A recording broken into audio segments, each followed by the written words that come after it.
This is Trend Following Radio, where great thinking comes alive. Nobel Prize winners, legendary traders, best-selling authors, and the pros that know what drive us irrational human beings. I am your host, Michael Covel. Not filtered, raw, honest. That's my passion.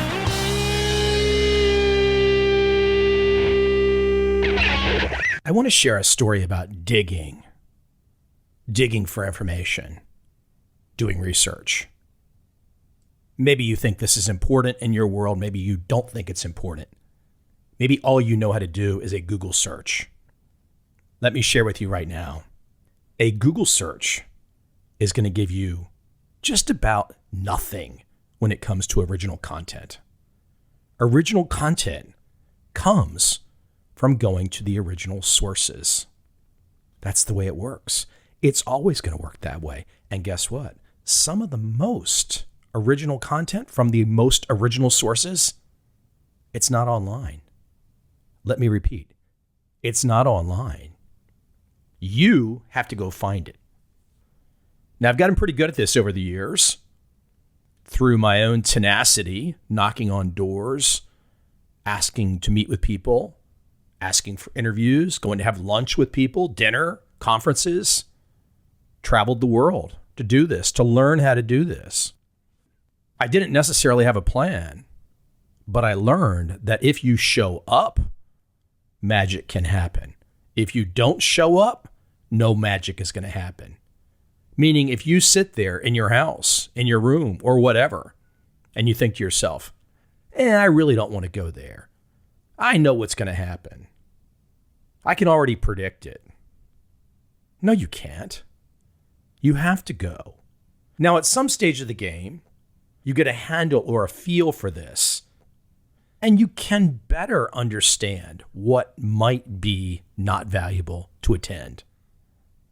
But most of the time, like in my example, my world, if some of the legendary traders agree to talk with me on the phone, in person, Zoom, whatever, well, I'm going every time because some magic might happen. You know, back in the day when I did my Turtle Trader book, The Complete Turtle Trader, that was a tough book to do. People did not want to talk to me. I was threatened with lawsuits.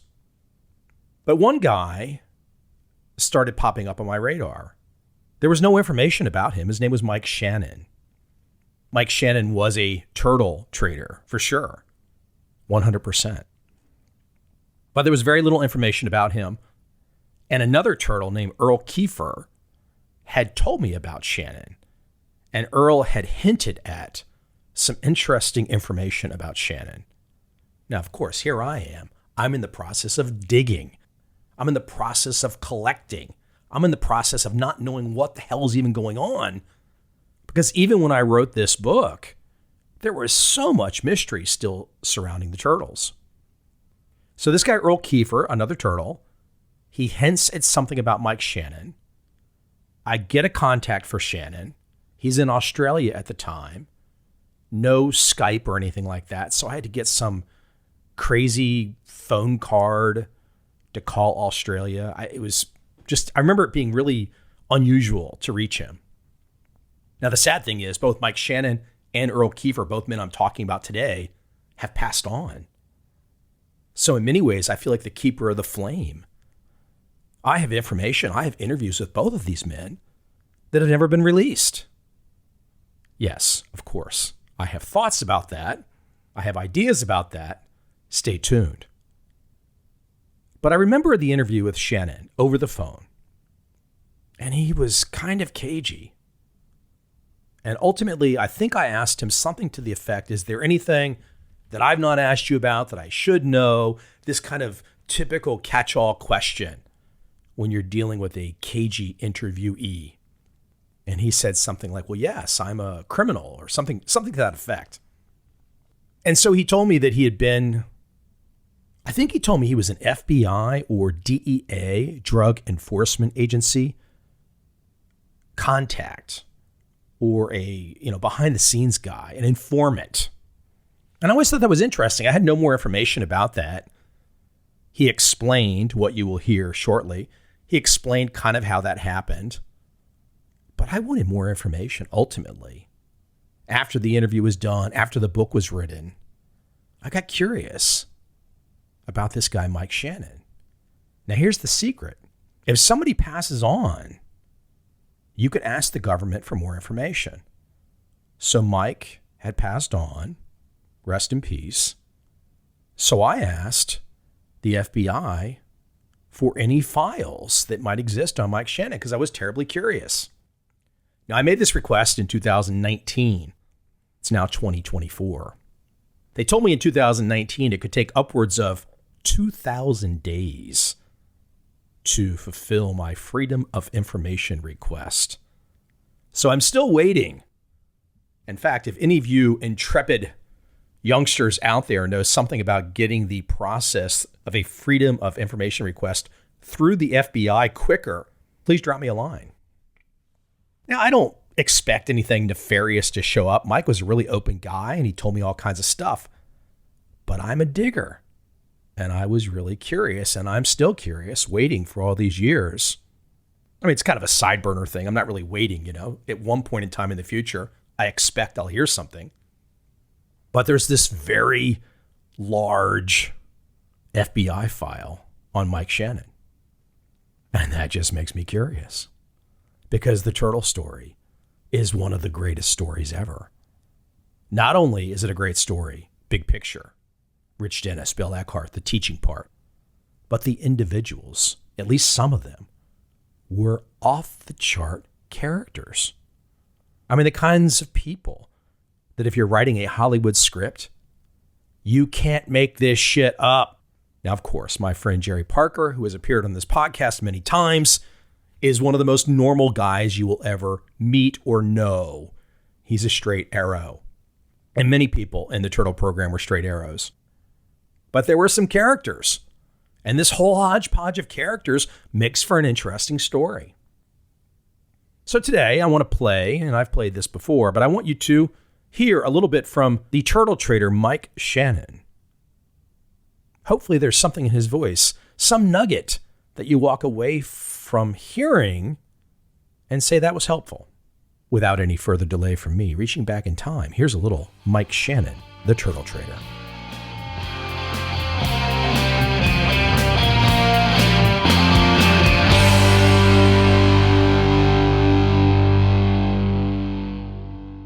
The first question I'd want to ask you was, how did you find out about it? How did you end up applying?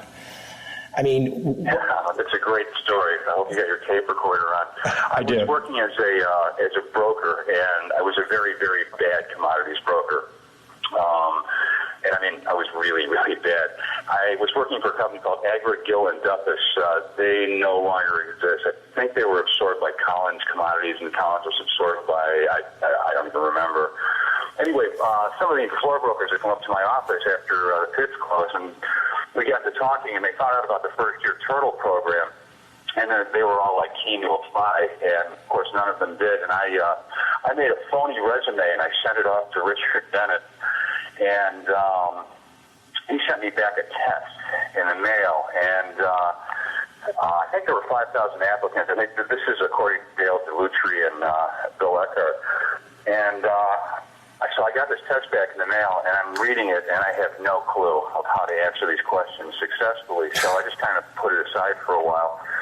And then a friend of mine, who at the time was a writer for the Associated Press, suggested we go to the Chicago Tribune and go down to the morgue and look up everything we could on Richard Dennis. And wouldn't you know it, over 90% of the answers to the questions on the test were in those articles.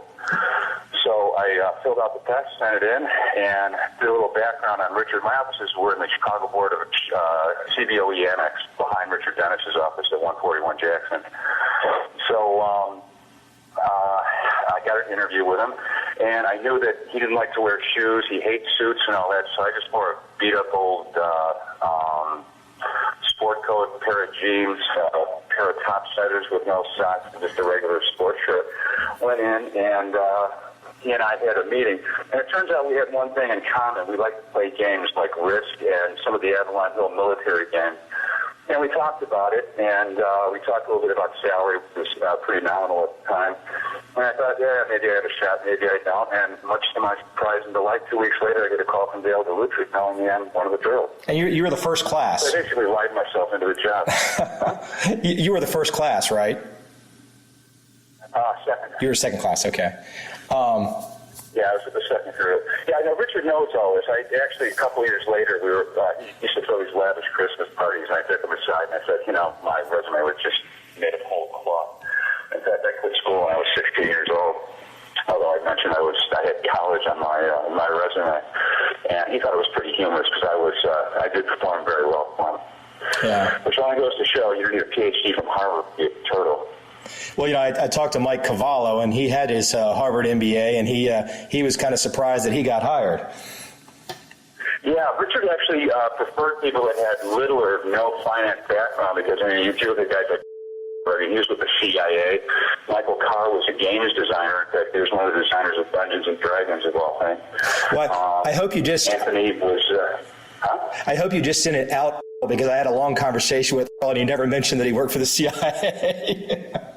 Yeah, he generally kind of keeps that close to his chest, but he's also and he did some insurgency work, and he was kind of vague about it. But no, I'll probably leave the CIA part out, but. Yeah, it's probably a good idea. Yeah. But, we just came from so many different backgrounds. The only people I know that came up off the floor were Brian Proctor and Jimmy DiMaria. Yeah. I think everybody else was just kind of hired from outside.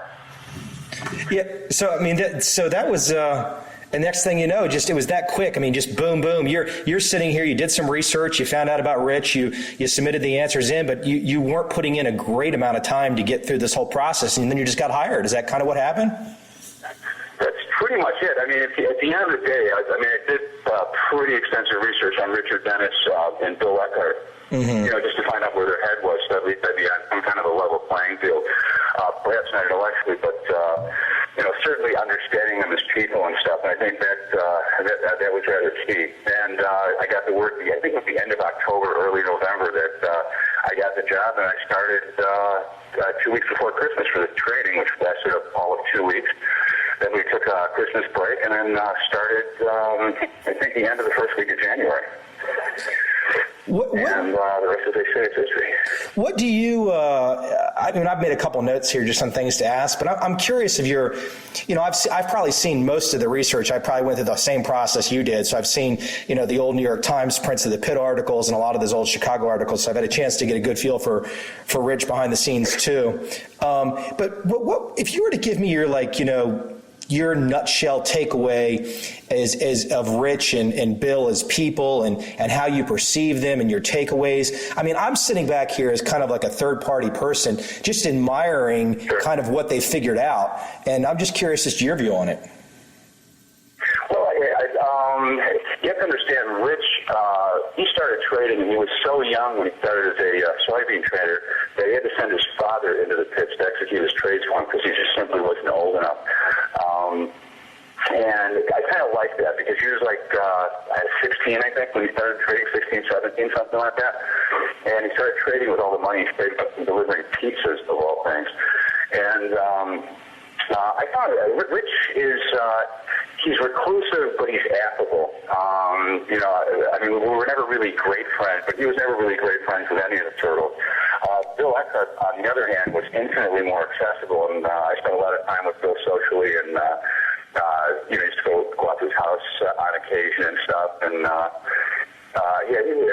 found Bill to be a hyper intellectual, but again, not being lofty about it, for lack of a better explanation. He was very accessible and always keen to answer any questions you might have about anything relating to the methodology. Everything from risk to getting in, getting out, and there were just so many subtle nuances that he had, and I delighted in picking his brain on it.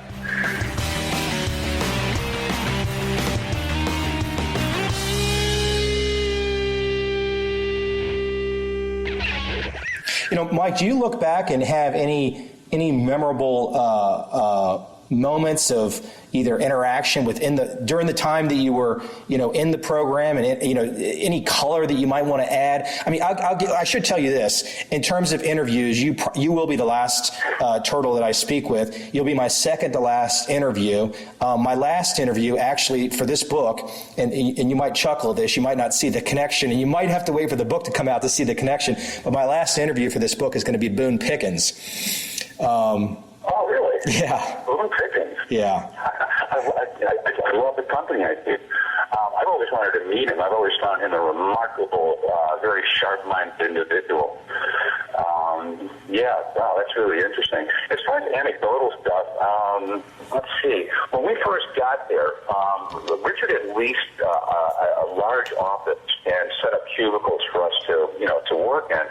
And in there, we also had our own ping pong table, video games, and all that other stuff. There was a lot of downtime because we're trend followers. I mean, we go days and stuff without trading. And but there was no dress code, and it was that particular office was sandwiched between two floors in the insurance exchange building of this insurance company. I can't remember the name of the insurance company, but we used to show up to work in the summer with like cutoffs and T-shirts, and you hear the sounds of ping pong. We used to get hate mail from the insurance company, and they were convinced that we worked for the DEA for some reason. They all thought we were nuts. It was pretty funny. We all got a chuckle out of it. Yes, and let's see, some of the other anecdotes. Yeah, Rich used to throw these lavish parties every year, and at Christmas time, and they were pretty fun. And we would get, like, Senator Paul Simon would show up, and all these, like, because he was very political. I think he probably still is to a certain extent. But, yeah, he's still a part of the Cato Institute. It was a lot of fun. Yeah. It really was. No, I can tell in your voice. I can tell in your voice. You're very similar to all the other folks I've talked to, and everyone's really got fond memories of everything. For me, the story becomes that Rich obviously was able to show that these rules worked, and then as time moved on, what did your choices become, and what directions did you pursue after the turtle experiment? After the turtle experience, I thought rather than set up my own fund, and I initially did that when I worked in Ireland, I just couldn't get a client base because commodities trading and fund management, there was only one player in Europe, and that was Larry Height. And he...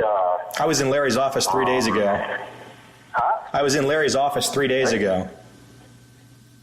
Yeah, Larry was working out of ED&F Mammoth. Summary served. ED&F Man were my brokers for years, and but he was he was like the only other person that was doing it. A lot of small IBs were trying to set up funds like that, and I did manage to land a couple of clients like that. At the end of the day, though, because I think it was just too premature in terms of the market. In terms of selling the concept and stuff, I decided just to go back to the United States, and I ended up teaming up with Tom Baldwin, and we set up a company to trade funds, which was a very interesting experience. But Tom's a very interesting man. Now, do you consider yourself retired today? Yeah, pretty much. Yeah, pretty much. I love to travel. I'm fairly well invested in Australia, which is a really nice part of the planet. And I've never really had a chance to explore this part of the world. So it's a nice place for me, and I get to, go to really bizarre places. And the climate down here is just wonderful. Never too cold in the winter. The summers, they're hot, but they really don't get very humid and stuff. And it's, I've got a really nice house in a really nice part of town. And I've got a lot of friends here that I've met. A lot of my friends actually have emigrated down here over the years.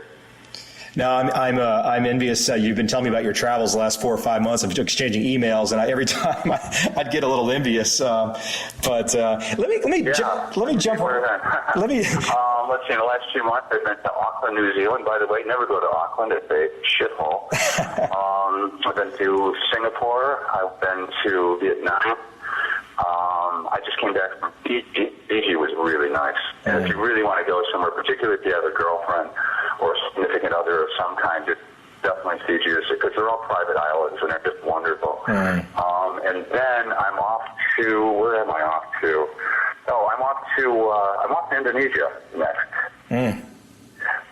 No, that sounds cool. Let me jump back. I'm divorced. Yeah. I was going to say, let me jump back and ask, just, if you could even paint the picture in your memory of when you showed up for the interview. Was it the three guys that were there to interview, and just kind of how that unfolded, and just, I mean, I hear what you said how you showed up in your attire and everything. I mean, how did you know how did you know about the attire and stuff? Well, I knew enough people that knew Richard Dennis from the days when he was trading on the floor. I also knew of his reputation off and the fact that he made, just a bucket load of money, or what would be conceived as a lot of money in those days. And they kind of knew his quirks. Bill Eckhart, I think, not quite as much as Richard, but I think I got enough background information on Richard and his habits and, his kind of very laid-back approach that it was... I think I had a good handle, or a reasonably good handle, particularly on the gaming theory side, because I grew up with those Avalon Hill games and playing Risk and everything. So I knew he had a certain level of common ground on that. I knew he played them when he was a teenager as well. So I think that kind of helped, and that definitely broke the ice. Dale Delutri, I think I found, who was his head administrator, was a little bit cold, and I think there was a little animosity because he was never chosen to be a turtle. And I think deep down he always wanted to be one, although, Richard took very good care of him. Bill Eckhart, on the other hand, was just more or less ambivalent. He was just kind of along for the ride. He was, I think he just found the whole experience interesting from a psychological point of view, just to look at the different personalities and stuff. Because most of the tests that we took, particularly for the second-year people, had to deal with psychology, measuring our risk adversity, to see whether or not we're just outright gamblers, which wouldn't do, or to see that, or if we're just totally risk adverse, so we would never pull the trigger on a trade. I think Richard found that the people that had the most education, Harvard MBAs and all that, were probably the ones that were most risk adverse. The ones that really didn't want to pull the trigger and stuff. So, and I think it's fair to say that the people that did the best had the least amount of background in trading, particularly commodity. A lot of people traded their own stock accounts and everything, but as far as commodity traders, the only one that came really, really close to Richard's research in terms of trend following was Paul Raybar. What do you mean? Raybar had done some... I said, what do you mean? Well, in his interview, and this is what Raybar told me, he said that, they were sitting down there and they're talking about the trading methodology, and Raybar had figured out the entrance and exit points for what we call S1 or Smithson 1, and but he figured it out on his own, separately, without even knowing anything about Richard Dennis. The thing that he was hung up on was, how to handle the risk and money management, and he was kind of close in that area too, which I think is why he was hired.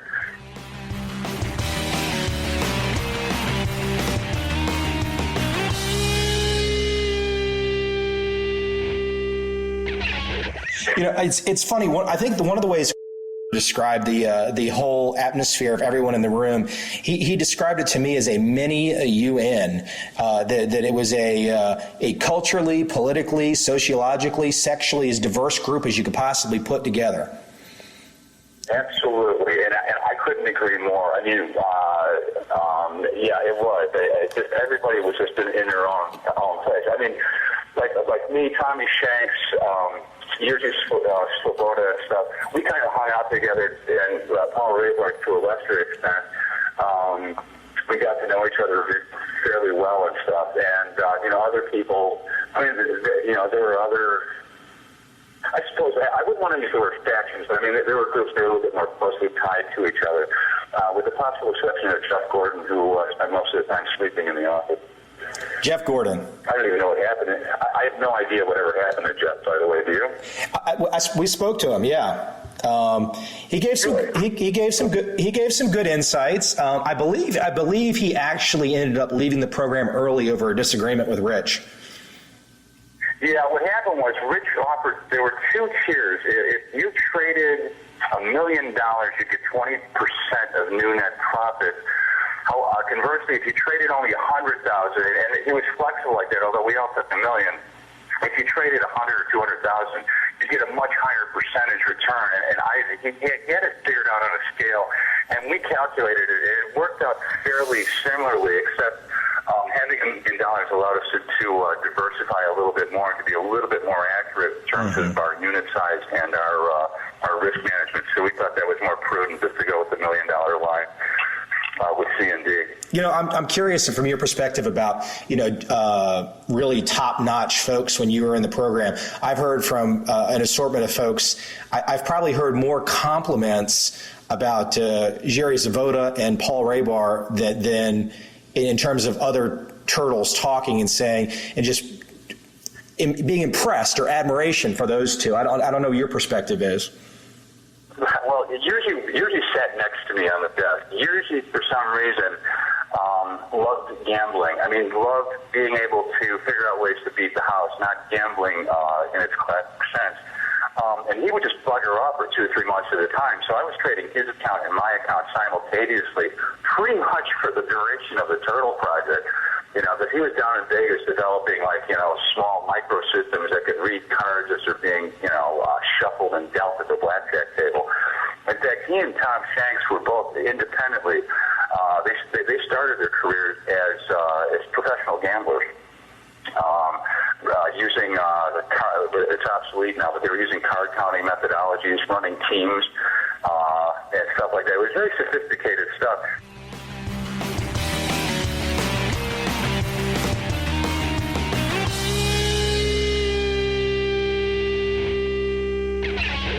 Jeff Gordon had made the argument to me that he had determined that the outsiders had better performance than the folks that came from the inside. Do you have a perspective on that? Yeah, I would tend to agree with Jeff on that, and the reason being is that a lot of the people that he hired had backgrounds in commodity, like Brian Proctor, Jimmy D. Maria. There was another guy. Sam DiNardo.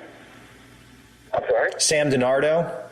Yes, Sam DiNardo was one, and there was another one. He was a gay guy. I can't remember, because he had 2 gay guys working with him. There was, and then the other guy, I can't remember his name off the top of my head. I thought about him in years. Brian Proctor, no. I don't know. Hold on. Brian Proctor? No.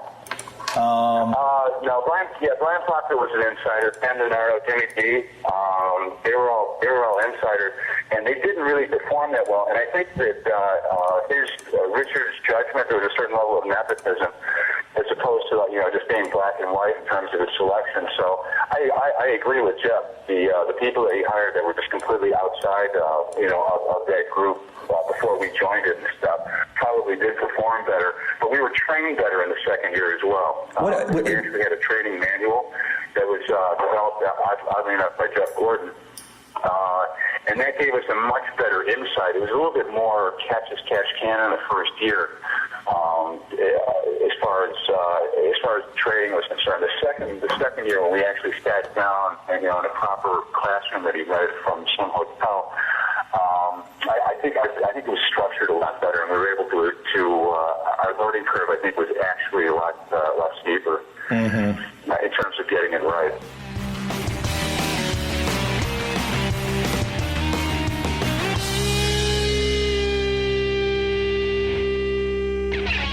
Something I might not even think to ask about. Right. Okay, that brings up a really interesting question, and I actually thought about it all weekend and whether or not to tell you or not. You know that I'm a criminal, right? Well, I don't know that, but I know it now, I guess. Whatever. I said was a criminal. In fact, when this is pretty interesting, and I'm debating. I mean, if you publish it, that's fine. But if you do, you have to do it with a disclaimer, because this happened about 25 or more years ago and stuff. But before I worked for Richard Dennis, I was a drug dealer. Did you know that? Or did any of my fellow colleagues tell you that? Because Dennis actually was involved in getting me out of trouble. The only thing, one person, and I should probably save their name because he didn't say it in any kind of negative way, and it was kind of an off-the-record remark, and it was kind of like if you talk to Mike, there was something interesting going on with Mike, but that's all I'm going to tell you. That's all I knew. All right. Like I said, it has to be followed with a disclaimer, because I'm completely completely anti-drug, first of all, these days, and have been for 25 years. But when I was, it was probably about 2 or 3 years before I joined Richard Dennis, I used to control about maybe 80% of the drug traffic on the Rush Street, Division Street area. You've been to Chicago, of course, right? Yeah. All the nightclubs and all that? Uh-huh. Yeah, I used to control most of the cocaine traffic there as a drug dealer, and I walked away from it when my son was born for a myriad of reasons, but mostly because it was before crack cocaine had taken off. In those days, they called it freebase, and people were starting to freebase and stuff, and I could start to see, like, this kind of this rather scary phenomenon, if you would, of people becoming actually addicted to coke, because theoretically it's not addictive if you just snort this stuff. So it was leaving the fun period and going to a more serious period. I'm sorry? I said, I guess it was leaving kind of the fun period of coke use and maybe to a more serious, like... It was, yeah. I mean, at the time it was incredibly chic to do coke in nightclubs. I mean, this was, we're talking about, let's say, 1978 to 1983, something like that. Right. But I was doing a lot of size, but it was mostly, I mean, it was just purely recreational for the most part, and I had a lot of people that worked for me, and I was doing a tremendous amount of size. And then, as I said, I walked away from it when my kid, completely walked away from it. I actually moved, didn't tell anybody where I lived, and pretty much erased everybody's name from my speed dial and everything. And then about a year after I walked away from it, there was a knock on my door, and it was the FBI. God bless them. And by the way, most of this stuff is available on the Freedom of Information Act, probably about 60 or 70% of my file. I was also dealing small arms as well and stuff, which is probably why my whole file is, you won't be able to access it. I'm going to take your word at it. Anyway. I said, I'm going to take your word at it. You're more than welcome to access my FBI file. In fact, if you do, send me a copy, because I've never seen it. I mean, I've seen it from the FBI's point of view. Anyway, the FBI approached me and said, "You're in a heap of shit," because apparently I've been followed for 2 years and stuff. I mean, you've got aerial photographs of me and stuff. It's really spooky, the level of surveillance and stuff. Anyway, they came knocking and stuff and said, "You're going to work for us, boy, or you're going to jail for 115 years, something like that." So I worked undercover for the FBI for into my first year, probably a little bit more than a year working for Richard Dennis. Anyway, I was in court, in federal court, and I was testifying in front of the famous judge on there was a guy there was a sentencing hearing for a guy named, he was one of my suppliers and stuff. And I testified in front of him, but I was still technically working for the FBI. Anyway, fast forward 2 weeks from that point, and Richard and Dale come into the office, and we, just for their weekly or bi-weekly meeting, and Richard says, "I need to talk to you right now." And I'm like, "What?" So, excuse me, we had a little room. By the way, I'm just coming down with a cold. Excuse me. We had this room that was like our lunchroom in the turtle thing. So I sit down in the room, just me and Dale and Richard and stuff. And Richard reaches into his briefcase and he pulls out a transcript of the trial. He goes, "Now look, I'm not going to fire you if you tell me the truth," because he was kind of had a very libertarian bent at the time. He goes, "Just tell me the truth. What's going on?" So I gave him the whole story about how I used to be a drug dealer and how I am now working for the FBI. He says, "Uh-huh." He's shaking his head. He goes, "Are you done with that?" I'm like, "I don't know yet." So it turns out that the U.S. attorney was a guy named before he became the U.S. attorney for that district of, I think there's 3 states or something he was in charge of. He was, so he calls up and he goes, explains to him what's going on. So gets in touch with the FBI, and then he calls the two guys that were my handlers in the FBI, calls them into his office, and he goes, "Are you guys done with him?" And they were like really nervous because he was very politically powerful in those days. Absolutely. He calls them into the room and he says, "Are you guys done with him?" And they're like, "Well, yeah, I think we're pretty much done, blah, blah, blah." And then about 2 weeks after that, I ran into one of them actually accidentally. In fact, he lived in my building. I didn't even know it. And he just looks at me and goes, "I don't know who you know, pal, but you're not being charged with anything, and everything has gone away." So,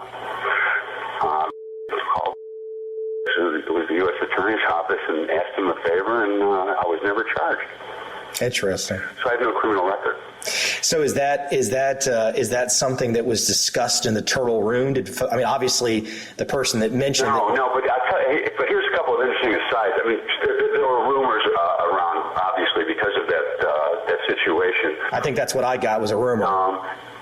Well, here's one of the more bizarre elements of it and stuff. I had the police paid off because there was a lot of corruption in those days. There aren't anymore, thank God, but there was a lot of corruption going around. I mean, so much so that if I was on Rush Street and I was going to go home and stuff, I wouldn't hail a cab. I'd hail a cop. And there was an investigation into police corruption. They wanted me to testify, but I was never subpoenaed, or I never gotten a subpoena, but I was about to get subpoenaed. So I had to leave the country for about 8 weeks. So I went to Japan and South Korea. My brother was a professor of Japanese sociology and political science. So I went to visit him in Japan.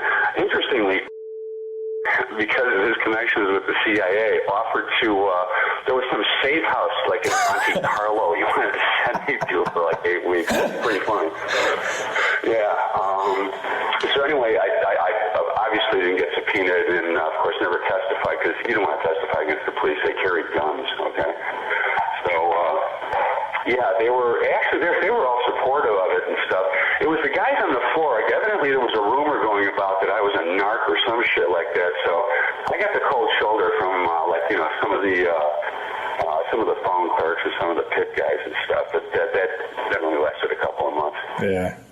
Well, no, that is interesting. I said that's kind of, in some ways, I guess, you probably look back and you just kind of say it's kind of I don't think the word is fun, but it sure as heck gives you an interesting story to tell the kids at some point. Oh yeah, and my kids are all adults and they all know about it and stuff. But I think Richard actually found it somewhat bizarrely romantic, if you would, because it was at the time. You remember the show Miami Vice? Yeah. It was about the time that was on. That kind of romanticized drug dealing to a certain extent and stuff. So, I honestly think that I think Richard actually found it rather amusing. Well, it's anyway. I was invited to everybody's party after that. Well, it's funny. I mean, obviously, Rich has supported legislation to legalize marijuana to the tune of hundreds of thousands of dollars. Big fan of NORML. Yeah. Yeah, and he's also actually currently today on the board of the Reason Foundation, which is the big libertarian group. Mm-hmm. Yeah, he's always had a libertarian bent and stuff. And I mean, before, as I said, back in those days and stuff, it was before the word crack was even used. They just referred to it as freebase. And when that started happening, the whole romantic thing about cocaine, just, the disco drug and all that and stuff, just flew out of the window. It just became a chronic epidemic. Well, I would obviously love to. I would love to. I think I've been inhaling too much dust in the move here. I would love to write about to the extent that you just told me. I mean, obviously, I would only cover it a brief bit, but I think it adds a lot of. I mean, from my perspective as an author, it kind of completely continues to add to the notion that you don't have to be a Harvard MBA to do this, and that people with a variety of backgrounds can excel. And I think your story, not unlike a lot of the other stories of folks in your class, completely buttress that. Can you hold on a second? Sure. Hello. Yes. Yes. Oh, that'd be awesome, mate. I'll be here. If you're going to be here before 12, that'll be great. Yeah, no worries, man. Thanks a lot. All right, bye. Sorry about that. That was the cable guy. Well, I'm trying to move. It's the same universally, whether you're in America or whatever. He's supposed to be here between 12 and 5. It's now, 10:15. He called me up. He said he's going to be here in 15 minutes. So. Well, I'll make sure I let you go in 15 at the latest. No, don't worry. But, I can actually talk and work with the cable guy. He just has to bring me a box. I do stuff's all installed, or it should be in this class. I'm in the I got to get this one rental house squared away by September 1st for new tenants. So I'm kind of dealing with the same shit, Oh God, yeah. Isn't it a nightmare? It is. Yeah, I'm just like. I was so happy about getting more mundane going to the hardware store. Like I've been to the hardware store like 5 or 10 times, and it's just picking up a little bit of this, a little bit of that. You know what I mean? It's just.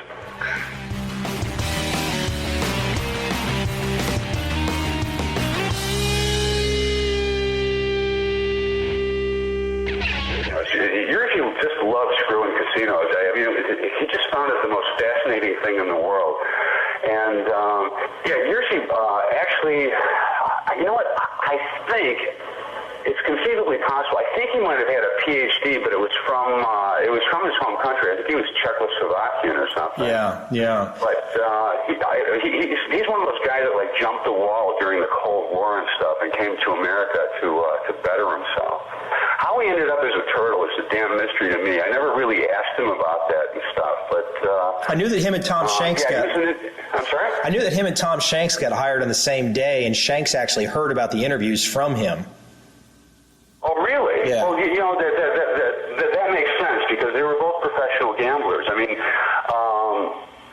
Tom Shanks, to give you a perspective on Tom, he had developed a couple of interesting devices to use in casinos. One of them was a watch where the bezel was cut in a bizarre prism form, and if you held it at a certain angle and stuff, you could actually see the cards when they were being shuffled, their sequence. In fact, if you take a deck of cards, 52 playing cards, hold it in front of Tom Shanks and just flip them through, and I mean, literally in 1 or 2 seconds, he's almost dead accurate as to the order of the cards and how they lie. The other thing he did was this binary tool that he built, and it was all built on his, the switches were all in his toes. So, the receivers for the binary thing were little heat sensors that went up his legs. So he would be able to, I suppose in theory, play the piano with his toes. He was so accurate at it. It was really comical, both of them and stuff, developing stuff, using micro video technology, which was unheard of at the time, and all this other stuff in order to, just in order to cheat the casinos and stuff. It was actually, a lot of the stuff was pretty brilliant. Some of the stuff was a little bit off the wall, but both of them were well into that kind of stuff. Yeah. You mentioned that Tom and the dingo boot was his thing.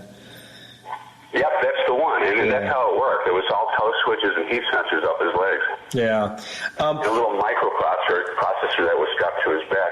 You mentioned some guys, and there's a couple guys I've not been able to track down, or at least that I've got no information on.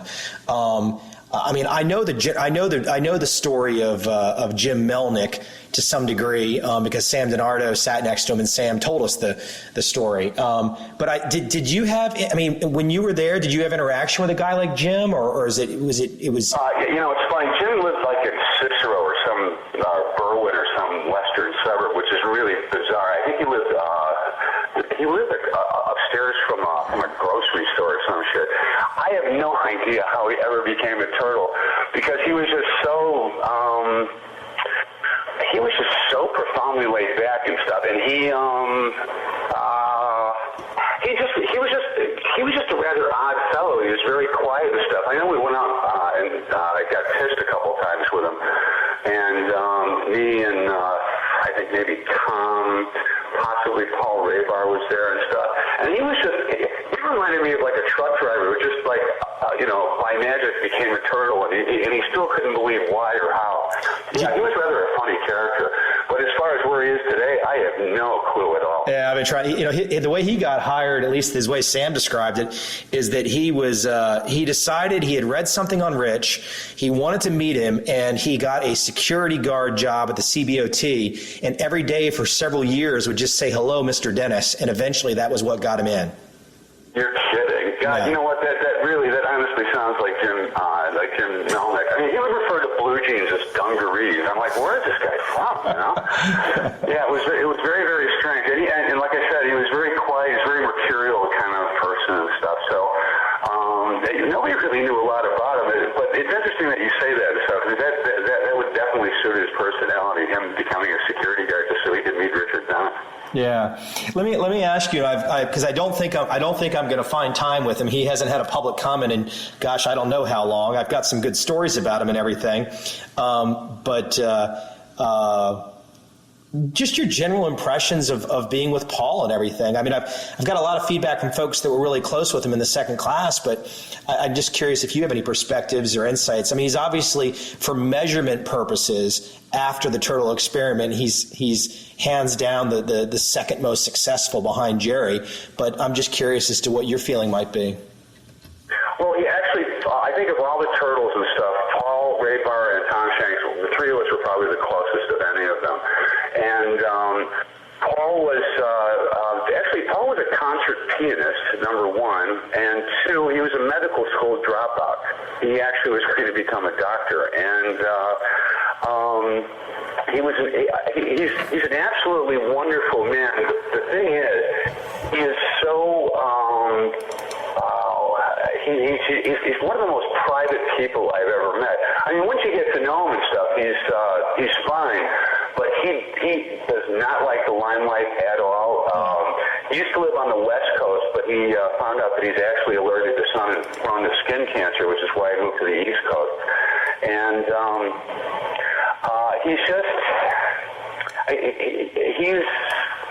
I mean, if you know him, he's like a regular guy, but if you don't know him, he's really hard to warm up to. But yeah, he's absolutely brilliant. I mean, it's scary just how smart he is, actually. Well, see, that's the kind of comment that will end up in the book. I say that's the kind of comment that will end up in the book, though, because that's what a lot of other folks have said. I mean, I respect that. I mean, I think everyone, even all these years later, everyone realizes or looks back and says, anything we really know about Paul's the really private guy, and everyone just basically says he's just brilliant. And to some degree, that's how my little synopsis of him is going, where he's the publicity shy guy, but here's his performance, and let that speak for itself. Well, yeah, and that's the thing and stuff. And I can't see him ever really having a need to give interviews, or I mean, it's like he's a man with no ego at all. I mean, he just doesn't care. He's like focused on trading, does that, but he also loves he loves playing his music, and there's some other intellectual pursuits that he's in. And like I said, when you know him, all right, he's just fun to be around and all that. I mean, he's very witty and everything. He got along especially well with Liz too. Back in those days, she was Liz Mack, and yeah, they were particularly close. In fact, if she wasn't engaged to another guy, I think they would have actually ended up together. Interesting. Yeah, I mean, because their personalities suited each other so well and stuff, and I could tell just by the gleam in his eye when he talked to her that he had kind of a crush on her.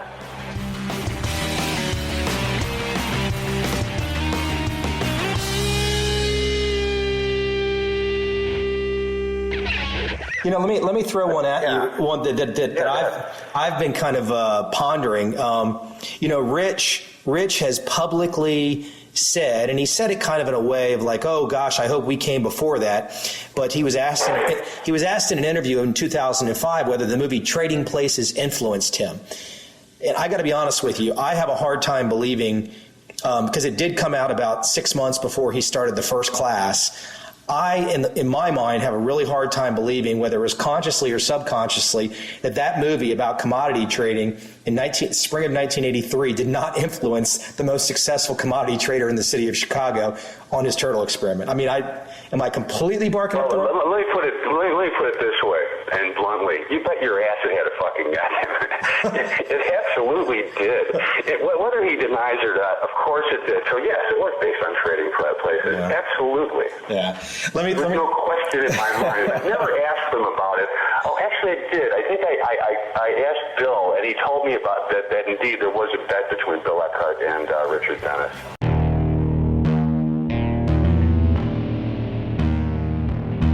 I see a time when those awake will understand how to make money in up, down, and surprise markets. Whether new trader or experienced, college student or financial advisor, protecting against a crash or just trying to make a lot of money, trend following offers everyone an answer in uncertain times. To get started immediately, send me an email, michael@covel.com. I will send you the right trend following steps to take along with my free video. But if you want to buy and hold, trust the government and trust Wall Street, this is absolutely not for you.